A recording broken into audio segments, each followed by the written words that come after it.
जब सुने के होई भोजपुरी गाना बस बजे के चाही गाना।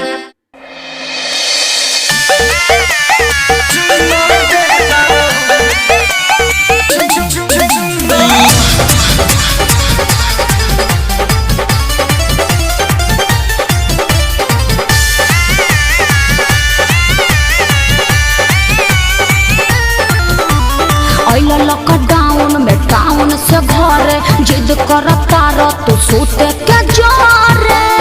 अरे दूर रहा। लॉकडाउन में टाउन से घरे जिद करता रह तो सोते के जोरे।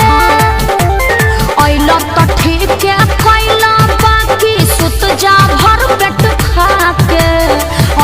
तो ठीक है कैला बाकी सुत जा भर पेट खा के।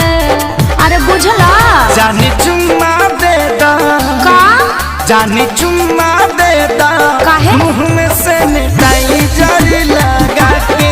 जानी चुम्मा देता मुँह में सैनिटाइजर लगा के। ओहो अरे दूर रहो।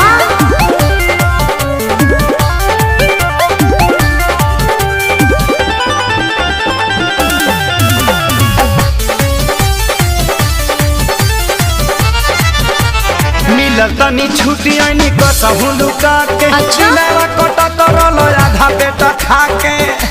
का बताई अच्छा कुछ दिन ना दूर हमसे रह पिया। देहिया पाया के जनी ढह पिया। पता बा हमारा काहे खातिर आइल बड़ो गुत्ता के। पता बा हमारा काहे खातिर आइल बड़ो गुत्ता के। जौन सोचत बड़ा ना होई। जानी चुम्मा देता चुप रहा। जानी चुम्मा देता ना मनवा सैनिटाइजर लगा के। जानी चुम्मा देता मुँह में सैनिटाइजर लगा के। और जीत काहे पहले बड़ा।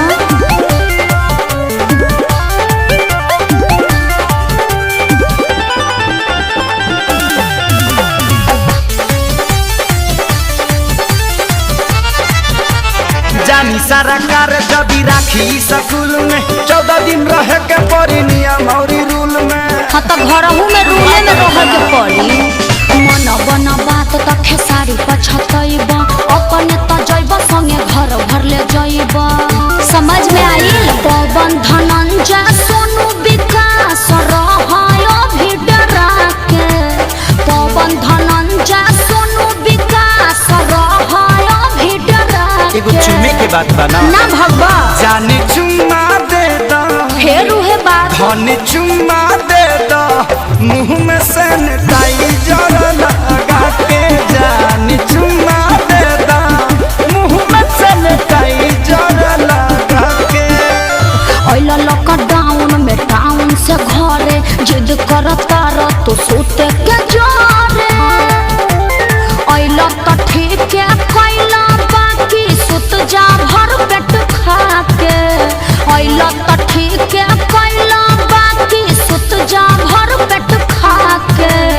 अरे बुझला जानी चुम्मा देता का जानी चुम्मा देता काहे मुँह में सैनिटाइजर लगा के। जानी चुम्मा देता मुँह में सैनिटाइजर लगा के। चुपचाप घर में बंद रहो ना तो मुखिया जी के फोन कर दे अभी टांग ले जाइए।